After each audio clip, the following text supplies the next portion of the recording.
క్లియర్గా చెప్పాడు, చేనులో దిగుతున్నాడు అంటే తొక్కుతారు. కంగారు పడకండి, మనకు మళ్ళీ ఎక్కేస్తుంది. ఏ కారణం మీద వెళ్తామో ఆ కారణం తొక్కేయడం ఖాయం.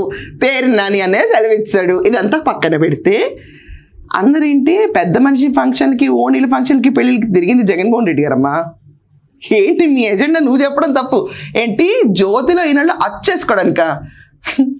అచ్చు వేసుకోవటానికి కోసం అర్జెంటుగా ఫోటోలు దిగరు, మిగతా వాటి కోసం ఎక్కడ కనపడరు అను అంటే రోడ్డు మీద తిరుగుతున్న ఎమ్మెల్యేల పరిస్థితి ఏంటో, కాన్స్టిట్యుయెన్సీలో కూర్చుని ముంతా తుఫాన్కి చంద్రబాబు నాయుడు గారు పెట్టిన ప్రెషర్ వల్ల అవని, లేకపోతే వాళ్ళకున్న రెస్పాన్సిబిలిటీ వల్ల అవని, ఒక్క ఎమ్మెల్యే కూడా కాన్స్టిట్యుయెన్సీ వదలకుండా తిరిగిన రీతి ఏంటో, రఘురామ కృష్ణరాజు గారు తిరిగిన రీతి అందరం చూస్తూనే ఉన్నాం.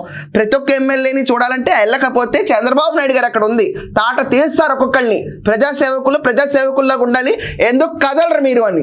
పార్టీకి ఒక సిలబస్ ఉంటుంది టీడీపీ సిలబస్ ఏంటంటే కార్యకర్తల దగ్గర నుంచి ఎమ్మెల్యేల దాకా ప్రతి ఒక్కళ్ళు తిరగాలి. ఒక ఆపద సమయం వచ్చిందంటే ప్రజల దగ్గర ఉండాలి, వాళ్ళని అప్రమత్తం చేయాలి, సేఫ్ ప్లేసెస్కి తీసుకెళ్ళాలి. గుడ్ గవర్నెన్స్ మీనింగ్ ఏంటంటే ఒక్క ప్రాణ నష్టం కూడా జరగకూడదు. ఇలాంటి సిలబస్ మనకు లేనప్పుడు పెద్ద మంచి ఫంక్షన్లు, చీరల ఫంక్షన్లు, పెళ్ళిళ్ళు, చావులకి ఫోటోలు అచ్చేసుకోవడం తప్ప దేనికి పనికిరం. మనం సిలబస్ ఉండాలి పార్టీకి.